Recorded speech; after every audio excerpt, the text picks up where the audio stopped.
Eu acho que isso vai ser uma palestra um pouco diferente das outras que vocês veem normalmente aqui. Ela vai começar bastante soft skills, assim. Não vai ter muita coisa interessante, é mais uma contextualização do que eu ando brincando na minha vida, mais a parte do meu trabalho. E depois a gente vai entrar mais nas partes divertidinhas do que eu estou conseguindo brincar com Rust, que talvez não estaria brincando se não estivesse programando em Rust. E as boas experiências que eu estou tendo com isso. Bom, então, muito tempo atrás surgiu uma ideiazinha na minha cabeça de que eu poderia fazer algumas coisas interessantes em relação a marketing se eu tivesse uma certa plataforma boa de coleção de eventos de marketing. Depois eu explico por que Rust, mas antes de mais nada eu preciso explicar quem eu sou e por que a gente chegou até aqui. Então, eu não sou o Goku, eu sou o Pedro. E eu não sou desenvolvedor, pelo menos não na carteira de trabalho. Eu mexo com marketing de performance na empresa Quero Educação. Alguém já ouviu falar do Quero Bolsa aqui? Então, sim. Eu já trabalhei lá. Eu não lembro de você. Não trabalhei na Quero Bolsa, trabalhei para a Quero Bolsa. Ah, entendi. Muito bom. Quando eu cheguei lá, o repositório Rails não tinha nenhum teste, cara. Eu coloquei os primeiros testes. Ah, sim. Isso não tinha nenhum teste. Isso explica muitas coisas. Nós estamos sofrendo com isso até hoje. Ainda bem. Talvez, eu acho que você deu alguns milhões para nossa empresa. Só um pouquinho para trás. Não, para trás. Então, assim, obrigado. Uhum. Então, eu trabalho com uma questão de marketing. Você pensa, o que marketing tem a ver com essas coisas de programação? Marketing só fica lá fazendo criativozinho, coisa bonitinha, etc, etc. Ah, detalhe, eu sou formado em engenharia eletrônica. Comunicação, o quê? Muito bom.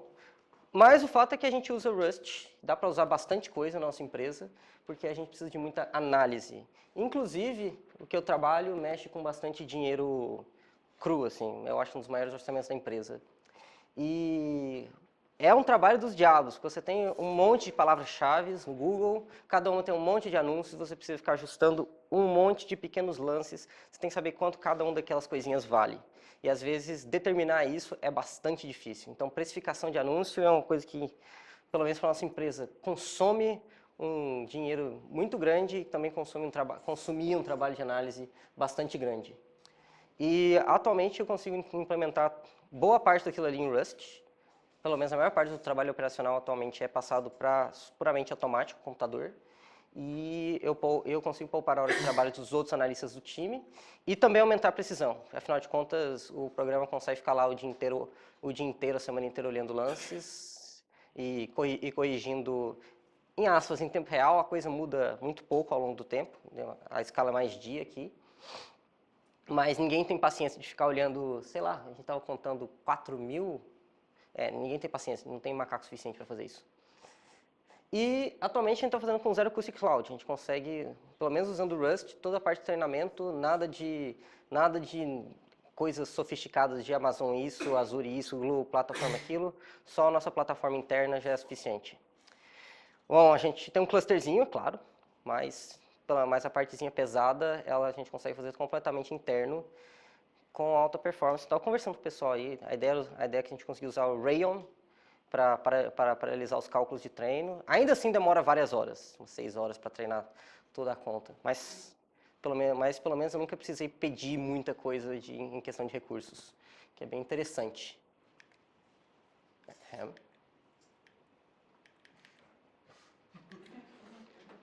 Alguém pode me ajudar aqui? Próximo.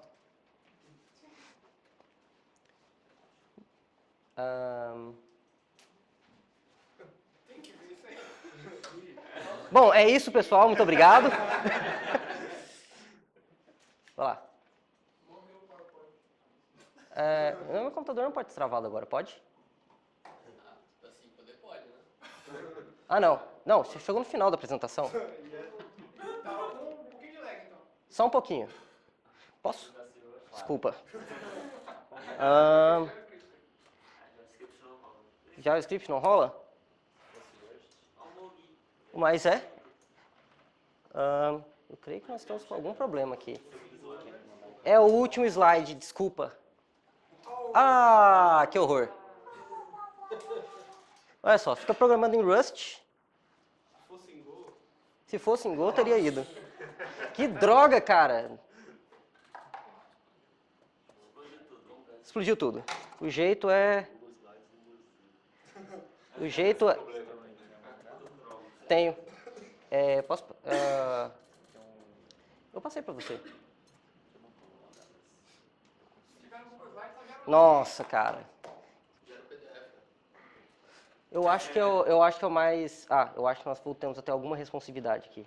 Você deixou rodando o seu programa em Rust em background? Não. Eu nunca tive esse problema antes com o meu computador.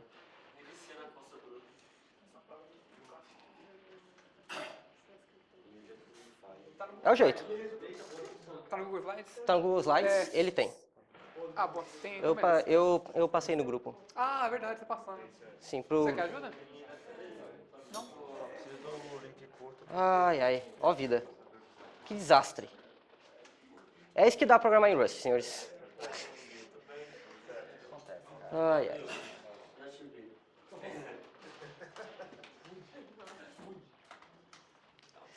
Ai, ai. Que vida. Vamos lá. Muito obrigado. Tem acesso aí?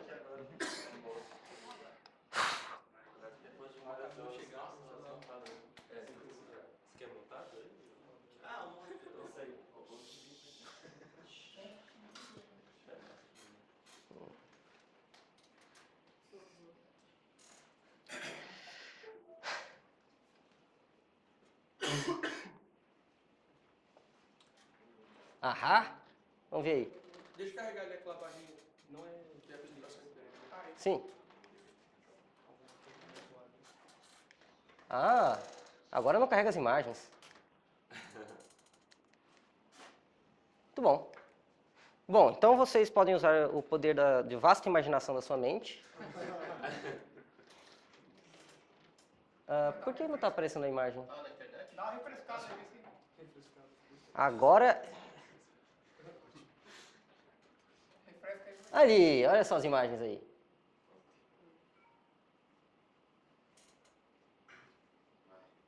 Bruno, não é cosa. Ok. Fiquei sabendo que no Windows as imagens não abrem mesmo. Como assim? Como assim? Ok, Firefox. Cruz, credo. Senão apresenta daí mesmo. Pega lá. A não ser que você tem alguma animação bizarra, não? Não. Não? Então apresenta daí mesmo. Só dá clica na setinha ali no canto superior direito ali. Dá um F11 e já era. Ok, é o jeito. F11. Eu não tenho F11. Aí. Aí, olha só que legal. Vamos ver se eu tenho controle. Não. Sim. Aí. Olha só. Depois desse pequeno interlúdio, vamos... Então, essas empresas malucas que nos dão esse tipo de software que você só consegue acessar se você tiver acesso à internet e roda em JavaScript porque não tem outra linguagem para fazer isso, essas duas empresas aí, elas faturaram ano passado cerca de 190 bilhões de dólares. Isso é aproximadamente, para vocês terem uma ideia, o mesmo tanto que o PIB da Hungria inteiro, que é bastante coisa. Então, aí a pergunta é, você já pagou alguma coisa para o Google na vida? Todo dia? O que você pagou para o Google? O Google Drive. Minha vida toda. Isso aí é troco. O dinheiro que essas empresas fazem é tudo com marketing. Esses 190 bilhões aí, muito provavelmente uns 80, 90% deles é revenue de marketing. Google, principalmente, eu creio que o principal, o grosso deles, e o Google ganha, eu acho que o Google é o dobro do Facebook nesse quesito, é tudo search, sabe aqueles anunciozinhos meio imbecis que você recebe? É aquilo ali que rola o dinheiro gigantesco embaixo dos panos. E é claro que se rola um dinheiro gigantesco embaixo dos panos, você vai querer medir, saber se depois que você vendeu as suas cuecas para aquilo ali, se aquilo ali te trouxe dinheiro de volta. Bom, um jeito de você medir isso é você enfia 1 milhão lá, vê se volta 1 milhão para sua empresa, se voltar só 100 mil, você fecha as contas e vai embora e você descobriu isso. Mas as pessoas não gostam muito dessa parte, principalmente investidores não gostam muito desse prospecto de medição. Então as pessoas preferem saber exatamente o que está acontecendo. E aí que entra a questão de você entender e operar esses meios de maneira eficiente. Porque, como eu disse, é grana para burro. Então você precisa, primeira coisa, você precisa coletar informação. Você precisa, dentro do seu site, você precisa pegar e sair correndo atrás das pessoas, sabendo o que elas estão fazendo, passo a passo. Porque você precisa ligar a pessoa que clicou naquele seu anúncio, que você gastou aqueles 20 centavinhos maravilhosos, com a pessoa que comprou lá na frente, ou com a pessoa que não comprou lá na frente, e você tem que entender por que ela não fez isso, ou porque ela fez isso, entender o que passa pela cabeça do indivíduo, e por fim você tem que planejar de acordo com o que as pessoas agem. Então você sabe que as pessoas que clicam naquilo ali, elas vão se interessar só pela sua newsletter e vão para fora do site, você precisa planejar e pagar pouco naquilo ali, ou deixar de fazer aquilo ali, investir mais nas pessoas que procuraram ativamente pelo seu produto na internet, etc, etc, etc. Então você precisa ter o que o pessoal chama de estratégia de marketing. Mas basicamente isso. Só que a estratégia só começa com a coleção. E a coleção é algo com que eu já tive bastante brincadeira na minha empresa. O senhor deve saber as diversões que teve ali. E é um processo que dá mais trabalho do que você pode imaginar. Porque, por exemplo, a gente tem umas 100 mil visitas no dia, precisa ter uma base de dados para coletar isso, etc, etc. Bom, é claro que você pode escolher a rota fácil e as duas grandes empresas ali, as mesmas, vão te dar as duas mesmas empresas vão te dar vão te dar ferramentas gratuitas que te deixam medir até bastante coisa, posso dizer. Google Analytics aqui é uma coisa bem conhecida em toda a indústria, você pode tirar bons insights de lá. Tem o Facebook Analytics agora, que o pessoal está começando a emplacar. Dependendo do negócio, o pessoal vai gostar mais do Facebook Analytics, mas na nossa empresa, Google Analytics é a verdade. O problema é que no Google Analytics você não tem acesso a grades granulares, desculpa. A não ser que você queira pagar o famoso 360 deles. Você sabe que você chama 360, né? 360 mil dólares por ano. Não, desculpa, é só 180. É só metade. Bom, então é uma ferramenta que é caro para burro. Faz sentido, a maioria das pessoas estão usando a versão free, de graça, muito bem. Você que está pagando a grátis vai estar pagando por toda aquela infraestrutura das pessoas normais que não pagam nada. Funciona para algumas coisas, para a nossa empresa nunca funcionou muito bem, e a gente sempre quis ter acesso a quem comprou o quê e ser dono do nosso próprio nariz. Afinal de contas, não ser dono do seu próprio nariz quando se trata de alguns milhões de reais não é muito bom. E o problema é que elas também são puras ferramentas de análise. Você pode olhar lá, você vê aquilo ali, aí no final você fica olhando para aquilo e fala, ok, daí. Então, esse é o contexto. E existem poucas ferramentas realmente de ação. Existe o remarketing do Google, que é bem interessante, que é bem próximo do que eu gostaria de desenvolver no futuro, que ele basicamente pega a pessoa dentro do seu site, vê o que ela fez e tenta forçar a compra para ela. Aquela boa e velha, quando você entra no site da empresa, depois você é bombardeado por eles no Facebook, é aquilo. Incrivelmente, aquilo ali dá dinheiro. Um pouquinho só.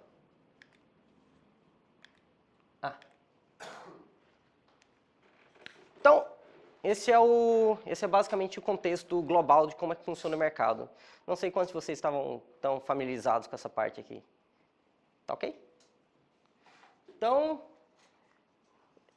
as empresas elas precisam de um tipo como se diz, de um produto que consiga fazer essa análise muito bem para elas. Principalmente porque está rolando tanto dinheiro por debaixo dos panos. Facebook ou Google. A graça é, grosso desses dados vão se distribuir em poucas e grandes tabelas de séries temporais. Basicamente, as tabelas que a gente mais usa lá são as maiores tabelas do nosso banco de dados, de longe. E elas são basicamente enormes séries temporais de milhões e milhões de eventos diferentes, de eventos que acontecem todo dia, milhares deles. Depende, a gente olha só a nível de sessão, já dá centenas de milhões de linhas. O nosso site é, digamos assim, médio, não é nenhuma Magazine Luiza. A não ser quando vem a nota do Enem. Mercado de educação. O nosso account do Google chama o Enem de a Black Friday da educação, porque aí o pessoal procurando nota de Enem, cara, imagina um site caindo. Imagina aquele auto-scaling da Amazon, tendo que suar as mãozinhas, tendo que suar a cabecinha para entregar o dado. Bom, nos 2 últimos, nosso site não caiu. Muito bom. Então, precisão e consistência na marcação de eventos também é uma coisa que vem a morder a gente bastante. Principalmente que computadores não são muito bons de entender que A acontece depois de B e B acontece depois de A. Então, a ordem que as pessoas fazem as coisas importa para você descobrir o que elas vão fazer. Porque, por exemplo, se elas comprarem antes de fazer o checkout, tá certo? Mas se elas fizerem o checkout se elas comprarem depois de fazer o checkout, tá certo. Mas se elas fazem o checkout depois que elas compram, não faz sentido. E, dependendo do jeito que você colocar isso na base, isso não pode ter muita condição de corrida. Então, a gente notou que, às vezes, na página, o cara dispara alguns eventos aqui ou ali, na base de dados, eles podem ser gravados um logo depois do outro. E aí isso muda todo o sentido de como aquilo ali pode ser interpretado por um algoritmo depois. Porque aí ele vai ver, então eles podem acontecer depois de bugalhos, então eu não preciso me preocupar tanto disso. Você perde aquela informação de que coisas têm que acontecer depois das outras. Validação de dados. É importantíssimo. Quantas vezes eu quase cheguei em casa murcho porque em algum lugar alguém esqueceu de colocar alguma tagzinha ou alguma coisa estava sendo logada errada e a gente descobre 2 meses depois que isso aconteceu. 2 meses depois, para falar 100 mil reais depois. Então, tudo que você está fazendo aqui basicamente vai se refletir em oportunidades que você perdeu ou em dinheiro que você gastou demais. É um jogo que você sempre perde. Então, é melhor você saber o mais próximo da verdade possível. E, às vezes, você tem erros de tracking, erros de validação dos dados que são colocados inconsistentes. E isso vai amontoando até virar um câncer gigante. Então, precisão dos dados é uma das coisas que na minha vida, mais me mordeu, assim. Horicon, volta e meia. Desculpa, muito trauma. Tem até um pouco de estresse pós-traumático dessa parte. Principalmente por causa de erros front-end no site. Pelo menos na minha empresa, o pessoal foi sempre meio ruim de colocar aquelas tags direito lá.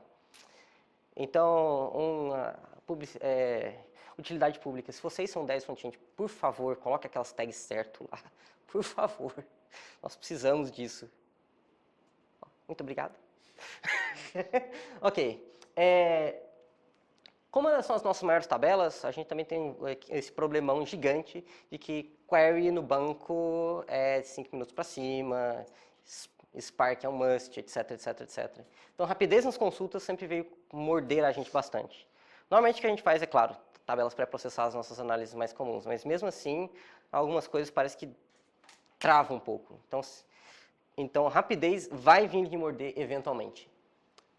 E por último, o número 5 aí é bem curioso. Saber quem é quem. Atualmente, todo mundo aqui tem um celular, certo? E todo mundo tem um laptop também.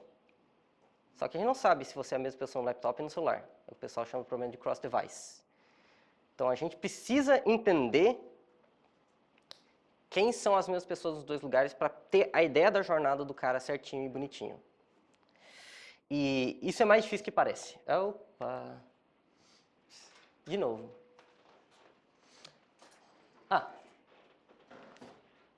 Então, saber quem é importante.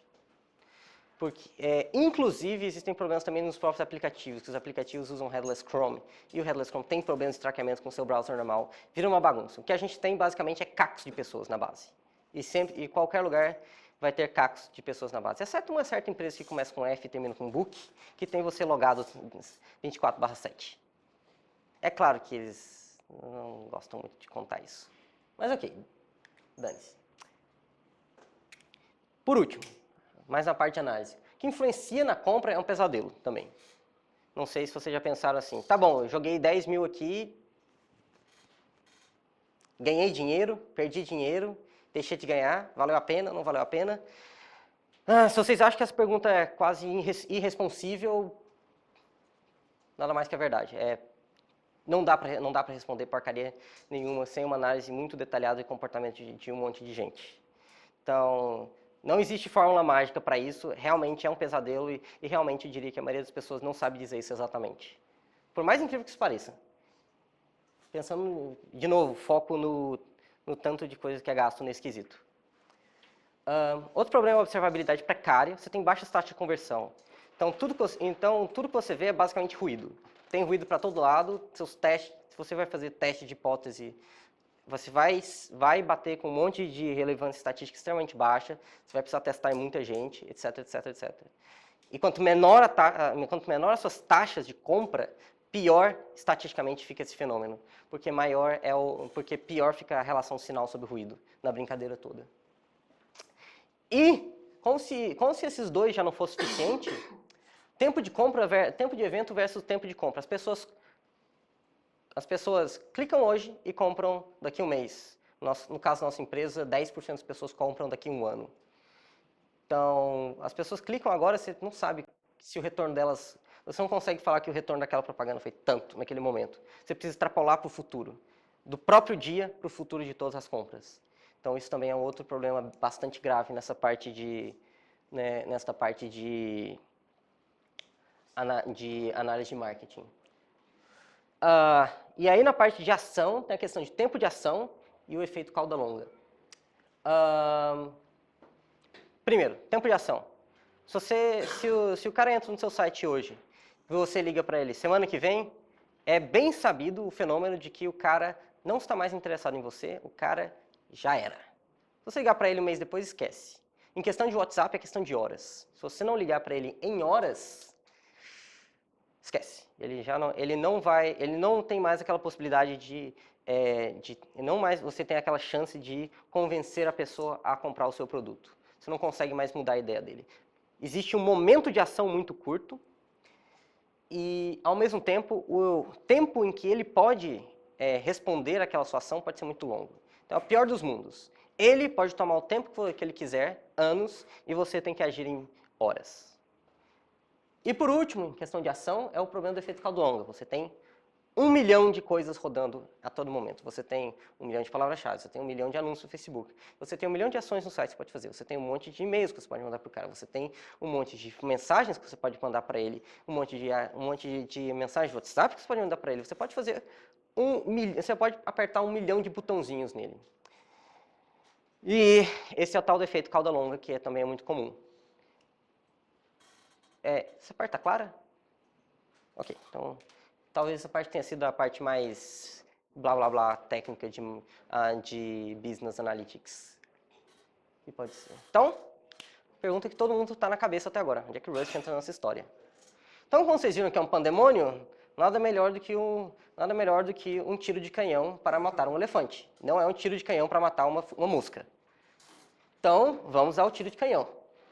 Bom, os dois pilares da linguagem, eu acho que todo mundo aqui já sabe, pelo menos é o que está escrito no site deles, é rápido e robusto. Rápido é uma linguagem compilada. O Computer Language Benchmark marca Rust consistentemente batendo as mesmas benchmarks que C++. E logo atrás de C.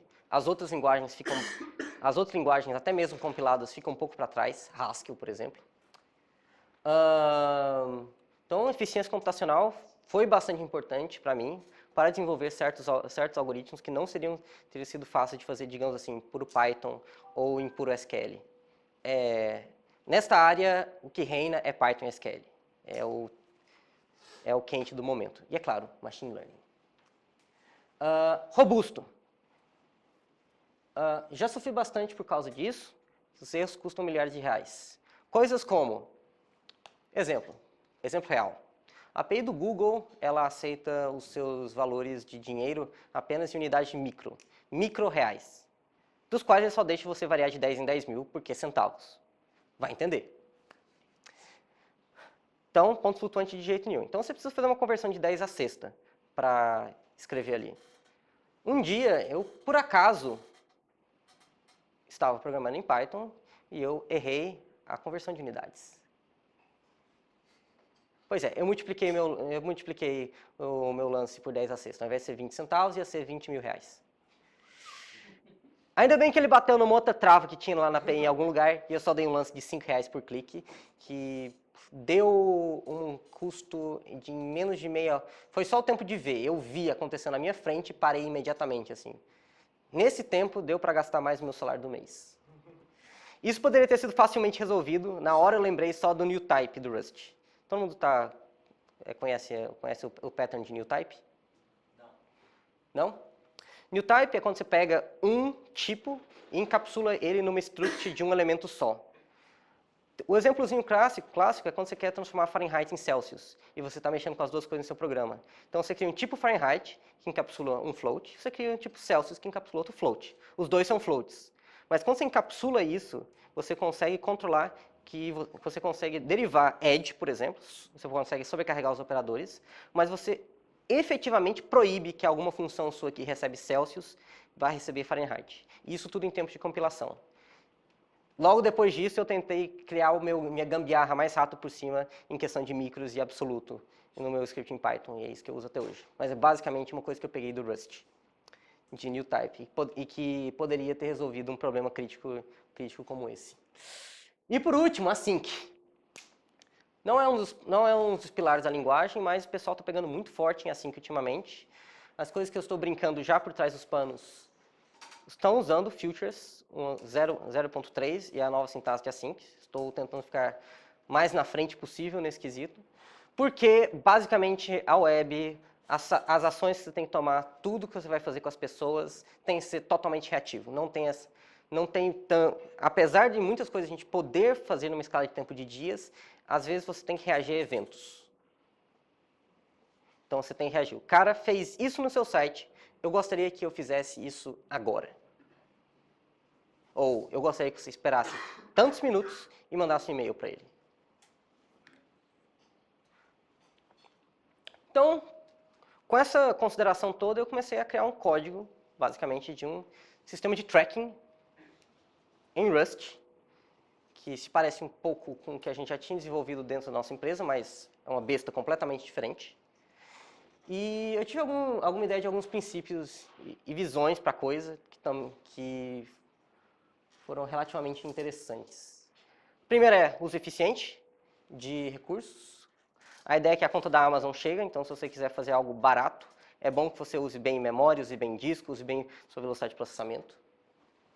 Outra coisa que foi bastante importante foi a ideia de transformar strings em hashes. Então, um dos problemas que a gente tinha em banco de dados é que às vezes a gente tinha um e-mail e a gente tinha que bater e-mail com e-mail.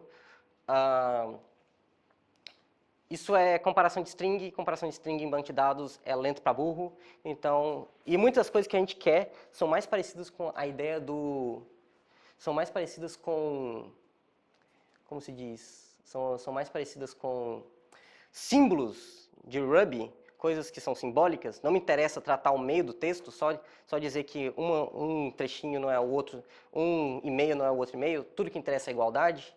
Então, normalmente, 99% das vezes, o que você está tratando como string, mesmo o nome de campanha, o nome de um evento, o nome de qualquer coisa, é, no final das contas, um símbolo que pode ser tratado como uma hash.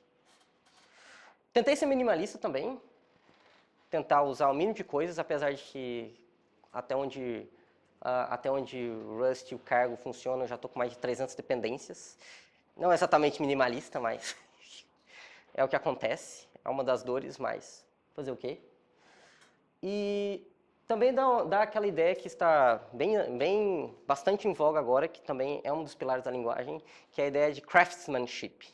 A ideia de você deixar que o usuário, não tratar o usuário só como uma criança, dar as armas para ele se ele quiser usar. Então ele pode fazer tudo bonitinho, ele poderia ter um dashboard para acompanhar os eventos como ele sempre quis.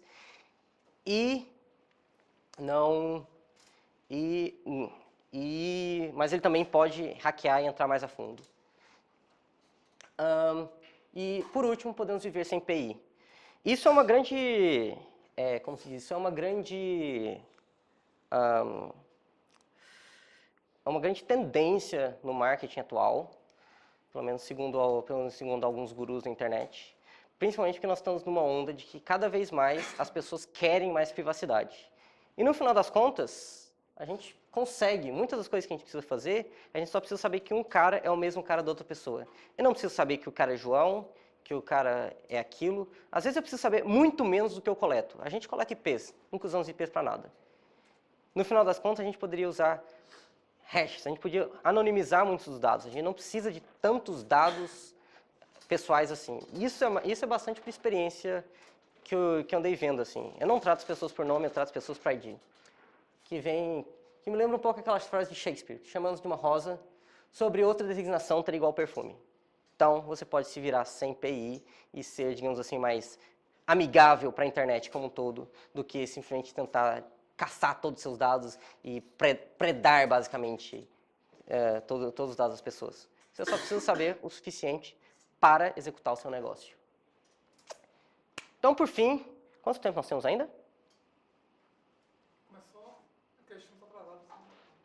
Uhum. Certo. Continua.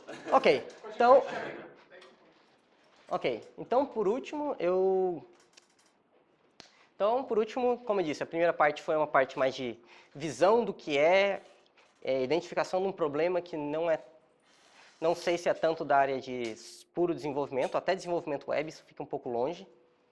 E agora eu gostaria de falar um pouquinho mais das tecnologias que eu andei usando por detrás dos panos. Então, eu escolhi essas três aqui. RocksDB, é uma base não SQL de chave e valor, bem interessante. Cap and Proto, também que é conhecido pelo bom alcunha de capiroto. e o Gnome. O Gnome eu estou precisando para algumas coisas aqui, eu vou falar mais rápido sobre ele. Então, RocksDB é uma base de dados embarcada. Assim, na minha área, eu me especializei bastante em Postgres, porque a gente precisa muito de base de dados e programar direto em Postgres. Então, sim, eu já escrevi, boa parte do meu código é puramente... Boa parte do meu código que não é Rust, é quase puro Postgres, cria base de dados, deleta base de dados, roda função, roda aquilo, insert isso, update aquilo. Mas eu sempre tive uma certa curiosidade de conhecer o que essas bases no SQL fazem, apesar de que com um certo medo. Então, depois de ter brincado um pouco com isso, eu basicamente quero contar um pouco da minha experiência em relação aos prós e contras. O primeiro pró é que de uma base de dados puramente chave-valor, totalmente mínima, como o RocksDB, é que não tem nada de comunicação interprocesso. O que acontece é que a sua base de dados ela é basicamente uma biblioteca dentro do seu próprio programa. Então, quando você faz uma chamada na base de dados, você não precisa passar por um socket. Você não precisa passar por absolutamente nada. É só fazer uma chamada de função, pá, pum. Você pode até dividir memória porque é o mesmo processo. É só mais uma crate. Como eu disse, é só mais uma lib. Não tem SQL. Você pode chamar direto a base de dados. Não tem planejador de query para passar no meio do seu caminho. Não precisa interpretar um protocolo de texto que o SQL é por debaixo dos panos, etc, etc, etc. Então, o seu acesso à base de dados é totalmente sem burocracia. E também a interface é muito simples de usar. É basicamente um hash map. Ou melhor, um bitmap. Ele é ordenado. Ele é um bitmap, ele é parecido com um bitmap de VEC de 8 para VEC de 8. E você pode criar vários deles. Então, é basicamente um mapa chique. Mapa chique. Você insere, põe, deleta. Tem muitos mesmo, itera por ele. Também pode iterar ordenado, iterar por prefixo. Um monte de coisa interessante. Operações básicas, mas que são bem familiares para a gente. E por último, ele usa a estrutura LSM, que é um pouquinho diferente da B-Tree, que me permite fazer um certo de escrita que não degrada com o tamanho da base. Estamos falando aqui de uma tabela que vai ter centenas de milhões de linhas. Então, a ideia é que um B-tree puro ele vai acabar degradando com o tempo. Você vê isso claramente nos benchmarks de Postgres ou até de outras bases de dados NoSQL que usam B-tree ao invés de LSM. A leitura perde um pouco, mas as pessoas conseguem mitigar isso bem. Contras. Exige mais disciplina, você tem que tomar cuidado. Uma das coisas que eu gosto muito do Postgres é que ele permite você ser muito claro sobre constraints, sobre qualidade dos seus dados, bonitinho, bonitinho, bonitinho, tudo. Até triggers, você pode inserir, você não pode, você não tem muito controle fino sobre isso. Aqui é mais wild country, então você tem que garantir isso. Eu notei que parte do sistema de tipos do Rust me ajuda a segurar um pouco essa questão. Eu consigo encodar algumas coisas no próprio sistema de tipos ou criando abstrações em cima. Então, é uma coisa que ajuda. É uma coisa que vem para ajudar a favor também. Cap and Proto também ajuda um pouco sobre isso. Mas a gente vai falar sobre isso depois. O segundo problema é um ponto mais do RocksDB. É conhecido que esse Postgres é difícil você tunar o seu banco para ele funcionar certinho, com a melhor eficiência.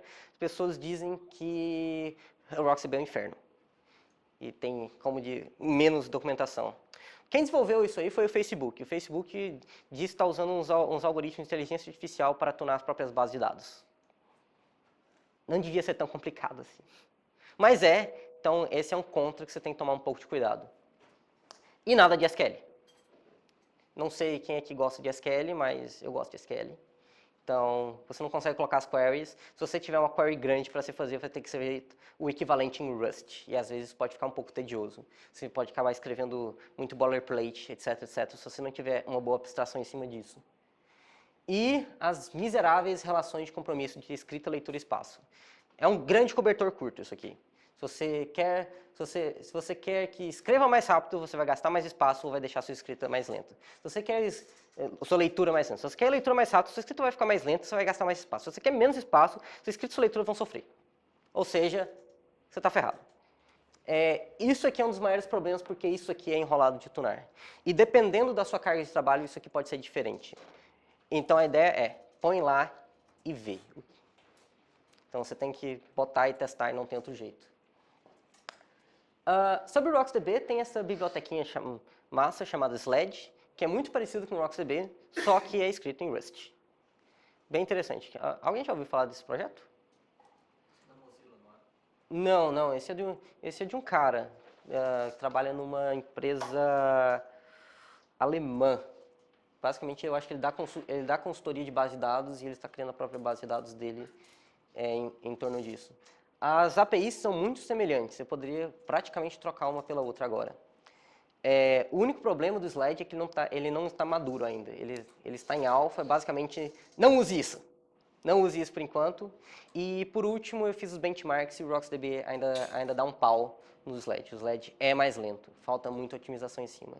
Só que, em teoria, o Sled tem umas coisinhas engraçadas que melhoram sobre alguns desses problemas do RocksDB. Talvez um pouco mais para esse lado aqui, mais facilidade de ajustar a sua base de dados para a sua carga de trabalho. Então, como eu disse, como é um mapa chique, basicamente, eles são um mapa de bytes para bytes, o 8 para 8. Então, você precisa de algum tipo de esquema de serialização em cima, se você quiser gravar qualquer coisa que não seja bytes. Então, você precisa de algum tipo de esquema, linguagem de definição de esquema. E aí aparece o Cap and Proto. A ideia inicial do Cap and Proto foi para servir como uma linguagem de esquema para substituir o esquema do SQL em cima da coisa. Então, onde você tem table no SQL, você teria struct aqui. E aí você poderia guardar uma struct indexada no RocksDB. O bom dele é que ele consegue guardar dados de maneira fortemente tipada. O que vocês estão vendo aí é basicamente a implementação de um option do Rust em Cap and Proto. Tem muita coisa legal aqui, não sei se eu vou dar conta de falar. Se eu vou dar conta de falar, eu vou ter que passar rapidamente por isso. A ideia... Quem já mexeu aqui com Protobuf? Bom, pouca gente. A ideia desses esquemas é que eles são basicamente JSON. É um jeito de você guardar informação estruturada. Só que, ao contrário de JSON, eles foram feitos para ter mais alta performance. Então, o que esse treco faz é, você tem uma linguagem de definição do seu formato. Então, não é autodescritivo, não tem chave de valor, etc, etc.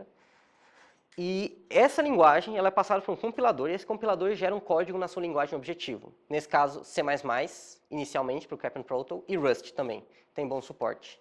Então, ele vai gerar ele vai gerar código em Rust, do qual você pode pegar esse tipo e manipular esse tipo. Infinitamente mais rápido é que, ao contrário do protobuf, esse aí tem um modo em que você não precisa nem de passar por um passo de deserialização. Você já pode acessar a informação lá dentro direto. Pá, pum, é só um acesso à memória. Você não precisa como pegar um string e transformar em uma strut, tipo serd. Não tem isso. Você pega o buffer e você fala get.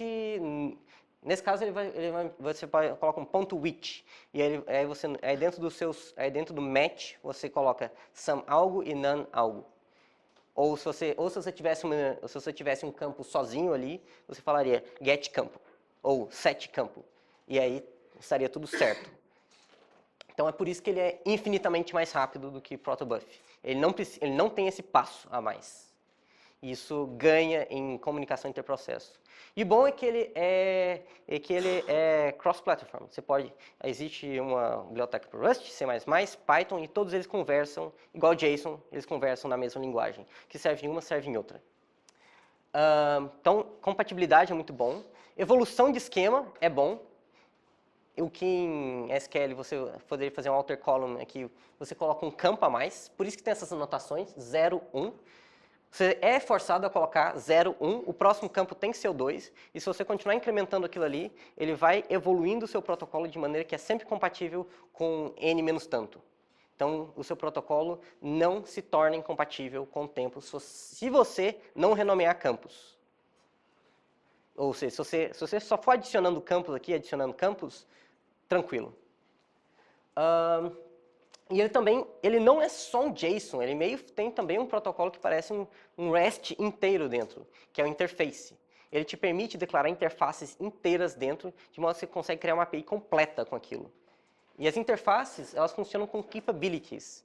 Lá dentro da interface, como se fosse um crate, você pega e define um monte de métodos, os métodos também são numerados, e esses métodos podem retornar interfaces, que te dão acesso a outras APIs. Exemplo, você quer criar sua API. A primeira coisa que você tem que fazer na sua API é autenticar. Então você cria uma interface, autenticação. E aí você coloca os métodos necessários para autenticação lá dentro. Quando você tiver autenticado, ele vai te dar uma capability, que é como se fosse um direito a um pouco de memória que você tem no servidor, que representa uma interface. E aí, dessa interface, você poderia acessar os outros serviços da sua API. E cada serviço seria, em si, uma capability. E assim por diante. Então, a ideia de capability, basicamente, ela serve um pouco para estruturar a API. E ela também é um modelo de segurança. Capability é mais ou menos assim. Eu tentei abrir um arquivo. Se eu tenho o handler do arquivo, quer dizer que eu tenho acesso a abrir aquele arquivo. Então, eu não tenho outro jeito de... se eu tenho aquele arquivo na hora, é porque eu tenho direito a acessar aquele arquivo. Então, isso gera também um modelo de segurança e autenticação dentro da própria base. Então, essa é uma outra sacada. E, por último, uma das coisas mais legais que tem no Cap'n Proto é que ele te permite fazer muitas chamadas de API de uma vez só. Primeiro, ele é completamente async. A implementação em Rust usa o Futures 0.1, coloca uns compat aqui e ali, vai funcionar com 0.3 tranquilo. E o legal é que você pode fazer um treco chamado pipelining. Você pode falar, quando você criou a sua chamada da API, você construiu ela, você pode fazer .pipeline e mandar outra chamada da API. E você pode fazer as relações mais loucas que você quiser de chamada de API. Não é só um na frente do outro, você pode fazer um grafo inteiro, e esse grafo inteiro ele é mandado do servidor quando você não tem outro jeito, quando você precisa acessar. Então você acessa a rede, você acessa a rede apenas estritamente necessário. Então, você pode colocar vários serviços numa chamada só. Isso é bem interessante porque isso aqui, ele corta vários round trip times desnecessários. O que em uma interface REST você teria que fazer coisas como abrir arquivo e depois ler tudo. Abrir arquivo, depois ler tudo e fechar arquivo. Tem que ser 3 chamadas diferentes. Aqui você tem um abrir arquivo, ler arquivo e fechar arquivo. Você pode mandar as 3 de uma vez. Pum! Isso te ganha tempo, porque uma chamadinha de API é latência na internet. E por último, algumas coisas dentro da minha API precisavam de uma definição mais flexível. Dá para fazer tudo em Cap and Proto, é Cap and Proto puro, mas algumas coisas precisavam de alguma definição mais, digamos assim, mais flexível. O cara que deveria conseguir passar umas funções, umas queries. Quase uma pequena linguagem dentro. Essa é uma parte que é a parte que eu mesmo mexi até agora, mas olha só o que eu consigo fazer. Esse código aqui consegue ser parseado para um código de menos de 300 linhas. Inclui comentários, é basicamente um assembler. Inclui comentários, 2 tipos de comentários de múltiplas linhas de uma linha só, labels, opcodes, linhas, quebra de linha, tudo. E você consegue fazer isso, digamos assim, com pouca dificuldade. Então, a ideia, todo mundo conhece o GNOME aqui? GNOME? Não. É porque essa é uma das que eu falei, essa eu acho que é uma das bibliotecas mais populares, pelo menos achar na minha opinião. Ela é uma biblioteca combinadora de parsers. Então, o que você pode fazer é criar parsers dentro de parsers, que pegam parsers, que usam parsers, que colocam dentro de um. É basicamente só função. Muita função, mas só função. Então, você pega a função, que chama função, que define sua função, e tudo é baseado dentro do sistema de tipos do próprio Rust. Inicialmente, ele fazia com macros, tudo. As versões antes do 5.0 era tudo macro. Como vocês sabem, macro é uma droga de debugar. Então, a versão 5.0 dele permite que você faça... Ele usa o impl trait para resolver o problema dele. Basicamente, impl fn, puramente fn. E aí deixa um pouco mais fácil de debugar. E como essa função é muito simples, não tem box, não tem nada, praticamente passa tudo para a LLVM e deixa a LLVM cuspir o código que ela achar necessário. Então isso aí vai, além de tudo, bem mais rápido. Então é uma biblioteca que eu também achei bem interessante. Se eu quiser criar uma DSL para minha API, eu vou criar com certeza com isso. Esse é o, digamos assim, o esboço número 0 dos meus unit tests. Tentei colocar, como eu disse, eu tentei colocar algumas coisinhas que poderiam talvez confundir meu programa, como por exemplo, o que acontece se tiver uma linha vazia. Ele entende isso, ele dá exatamente o resultado que eu gostaria. E aí a pergunta é o que falta nessa geringonça de código inteira que é para ser uma plataforma para usar em marketing. Acho que a gente andou bastante coisa aqui. Basicamente, eu só tenho aplicação até agora. Falta um back-end e um front-end para brincar com o problema. Principalmente o front-end, porque eventualmente pessoas não técnicas vão ter que mexer com isso. Boa parte das pessoas que mexem com marketing atualmente não entendem tanto de programação a ponto de acharem tranquilo fazerem chamadas de API. Então, quando você falar, vai ter que fazer uma chamada de API, as pessoas vão olhar assim. Mas elas conseguem muita coisa com isso ao mesmo tempo. Bom, é claro que vai ter API para quem quiser, mas a gente precisa de um dashboard loucamente. E eu confesso, eu não sou um programador front-end, eu já desisto disso. Eu entendo das minhas maluquices e só. Toda a parte reativa, então aquela parte reativa do que eu falei, existe muita coisa já sendo feita, mas eu preciso entender, eu preciso conseguir falar se o cara fez isso, faz aquilo. Essa parte ainda não está nada pronta. Uma parte de fusão de usuários. Desculpa? Uma parte de fusão de usuários. Fusão de usuários é um processo muito complicado. Lembra que eu não sei quem é quem, no final das contas? Que eu tenho cacos de pessoas que eu preciso saber o máximo possível quem é para eu ter uma jornada minimamente decente? Então, isso. Tem uns algoritmos de grafo bem interessantes por trás disso aí. Basicamente, o que a gente faz na nossa empresa pelo menos o jeito que deu certo até hoje, é componentes conexas de grafo. Basicamente, você vai criar uma classe de equivalência gigante lá, pegar essas classes de equivalência e tentar encontrar ilhas inteiras lá dentro e dar nome para essas ilhas. Atualmente, a gente faz isso em Postgres, PLPGSQL. Ok, eu sou um pouco doido. Ok. E, por último, aprendizado de máquina. Tudo isso, na verdade, surgiu com uns algoritmos de aprendizado de máquina que eu estava desenvolvendo para a empresa em si. E acabou não indo muito para frente, mas eu ainda vejo bastante futuro nesses algoritmos, no quesito de entender jornada de usuário e dar informações mais específicas naquela parte que eu falei que era um pesadelo, que era saber o que raios, afinal de contas, dá resultado isso aqui. Atualmente, a estándar da arte do mercado é as heurísticas, que algumas delas, nenhuma delas, se eu contasse para vocês, nenhuma delas, vocês todos iam torcer o nariz para todas elas.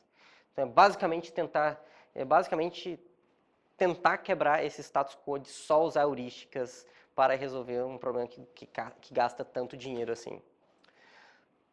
Mas antes de eu conseguir mexer com isso, eu preciso ter essa base, porque sem essa base, eu ia ter que usar um Google Analytics da vida, e o Google Analytics da vida não me dá todas as informações que eu poderia ter simplesmente coletando os dados. Falta bastante coisa. Então, eu também resolvi abrir. Quem quiser brincar comigo nessa brincadeira, eu tenho um chat no Discord. Eu posso passar no grupo depois, quem se interessar. É esse link aí. E eu também deixo meu WhatsApp, se vocês se interessaram por isso, se querem conversar mais sobre essa brincadeira. Infelizmente, eu ainda não tenho planos de deixar isso open source, então não tenho nenhum repositório Git para vocês darem uma olhada, por enquanto. Ainda é um projeto incipiente, eu comecei ele no início de abril, se eu não me engano. Se bem que tem outra parte de aprendizado de máquina que está mais madura, que eu já passei bem mais tempo mexendo. Só que ainda eu preciso juntar uma coisa com a outra para ter uma solução mais completa, que faça mais sentido, no final das contas. Como eu disse, é um work in progress. Mas mesmo assim, eu espero que vocês tenham gostado. Perguntas? Sim, Otávio. Você falou que tem 300 dependências. Que foi? Você falou que tem 300 dependências, né? Quanto tempo? De compilação. Ah, que delícia. Eu não tenho tanto problema com o tempo de compilação. Meu maior problema com o tempo de compilação é com o RocksDB. Porque se ele invalidar o cache, ele vai compilar o RocksDB do zero de novo. E dói. Bom, eu estou tentando resolver isso. Por enquanto, eu estou segurando o meu... Eu estou tentando segurar e evitar a invalidação de cache ao máximo, mas demora uns 7 minutos no total. Para compilar tudo? Eu sei que dói. Mas isso é incremental ou do zero? Não, isso do zero. A incremental deve demorar uns 30 segundos. E normalmente, boa parte do tempo você quer cargo check. Assim, eu poderia deixar mais rápido. Você pode linkar direto com o RocksDB do seu sistema operacional. Pode ser interessante. Mais alguma pergunta? As 300 dependências são direto, flash no seu... Não, são dependência. Que é a que você vai sofrer, que é o... RocksDB deve ter a maioria. Não, RocksDB, o problema dele é que ele é um código em C++ que é compilado. O RocksDB ele é em C++ todos. O SLED, se eu não me engano, eu acho que ele diminuía o tempo de compilação. O tempo de compilação com o SLED era mais rápido. Só que do SLED em si era mais rápido, mas, como eu disse, a questão da maturidade e performance é o que está impedindo de colocar isso aí. Inclusive, eu encontrei o SLED tentando procurar alternativas, falando, gostei muito, mas... Sempre tendo essa pulga atrás da orelha. Como eu disse, talvez poderia até voltar a usar Postgres, é possível. Tipo, eu não estou usando a mais, eu estou usando a menos, então eu consigo escrever tudo que eu estou tendo atualmente em SQL também, se eu precisar. Sim? Você conseguiu comparar, por exemplo, desses dados que você já está pegando agora, em relação ao Analytics? Porque muita gente diz que o Analytics tem uma margem de erro assim, que pode ser considerável. Você consegue medir isso para falar, putz... Não, isso ainda não, esse código ainda não esteve muito em produção, ele ainda está bem incipiente. Mas como que você está meio que validando assim que você está... A validação é basicamente, eu tenho um script em Python em que eu simplesmente soco o tráfego dentro do bicho. E vejo quanto que ele conta, quanto conta de um lado e quanto conta do outro. E basicamente a minha validação é também um pouco assim. Toda chamada de API dele ou ela vai resultar em um evento registrado, ou ela vai resultar em um log de erro. De um bando, de uma coleção de erros possíveis. Se eu não tiver nenhum erro, eu tenho todas as chamadas que aconteceram na minha API. Ponto. E, Consegue reproduzir, né? sim, isso é basicamente... Ou panic. Não tem unwrap, não tem nada. É tudo, todos os erros são tratados ponto a ponto, a ponto, a ponto. Essa foi uma parte que eu tomei bastante cuidado. Então, a chamada em si de registrar um evento é bem grande, assim. Porque tem um monte de checagem, fazer isso, fazer aquilo, fazer aquilo, fazer aquilo. Foi uma parte bem interessante de ponto de vista de correção de erro. Porque eu consegui ser explícito com todos os tipos de paus que poderiam dar, aí até descobrir uns novos no caminho. Você comparou já o teu Com... Não, ainda não. com o do Google? Com o do Google, não. Como eu não tive uma oportunidade de colocar isso em produção ainda. O que eu tenho é a comparação com o da nossa empresa, que é feito em Elixir, com o do Google. E é uma cisânia eterna, porque nunca bate. E aí todo mundo fica naquele disse-me-disse. Sim, mas é próximo. A gente, no normal, pelo menos na nossa empresa, a gente consegue chegar perto do Google, perto do que o Analytics diz, perto do que o Google Ads diz, e perto do que é um sistema de tratamento diferente. Na verdade, quer dizer coisa diferente, quer dizer clique. E um clique não necessariamente pode virar uma sessão no seu site, porque a pessoa pode desistir no meio, as pessoas podem, enquanto está dando redirect, a pessoa pode entrar num túnel, etc, etc. Então tem esse milhão de probleminhas, mas pela minha experiência não seria uma grande dificuldade deixar isso bem consistente. É relativamente ok. É mais a questão de você fazer o treco certinho. E a experiência maior é que a maior fonte de discrepância é justamente o front-end. É o front-end onde a porca torce o rabo, com JavaScript. Pelo menos é isso que eu vejo. Então, eu estou procurando eventualmente uma oportunidade de testar isso e validar meus resultados, mas por enquanto é isso que tem. Bom, mais alguma pergunta? Você considerou só usar o hashmap do Rust em vez de usar o RocksDB? Eu considerei ser mais simples do que isso, ser mais simples do que usar uma base de dados, mas eu sei que o treco potencialmente pode sair pelo ladrão. Então, tipo, a gente está falando de centenas de milhões isso aí. Não cabe em memória? Acho que não cabe em memória. Esse é o grande problema. Nem tudo cabe em memória naquela gigante. É muito grande. É tipo, a gente está falando em 50 GB de dado, não cabe no hashmap. A não ser que você tenha, digamos, 50 GB de memória. Você tem, assim, você vê algum jeito de eu conseguir enfiar 50 GB num B-tree? Se você tiver memória, ele vai subir. Eu sei, se eu tiver memória. Colocar a memória no computador. Mas o Custo. RocksDB ele não faz na memória? Também. Ele usa agressivamente memória se ele precisar. Mas aí como é que fica? Tipo, nos dois casos você não vai ter na RAM, tudo? Não. Ele usa agressivo memória, mas ele cacheia. Mas como no disco? Sim, disco. Ah, Não, o certo é no disco. É bem parecido com a ideia de uma base de dados normal. Ele vai guardar tudo em disco. O que ele precisar, ele vai ter cacheado. Então é mais simples assim. Eu nunca vi usar um mero hashmap como uma alternativa viável assim. eu tinha entendido que eu tinha entendido que o RocksDB era, sei lá, full na RAM. Não, É tipo Aí- SQLite. não é Redis. Ah, tá. Ele parece mais o SQLite mesmo. Mas ele não tem um mutex na frente de tudo. Você pode acessar ele de vários threads diferentes sem problema. Se bem que você só pode acessar, se bem que tem um lock que só um processo pode acessar por escrita, vários processos podem acessar por leitura. Na verdade, ele tem um mutex por processo, mas não tem um mutex por thread.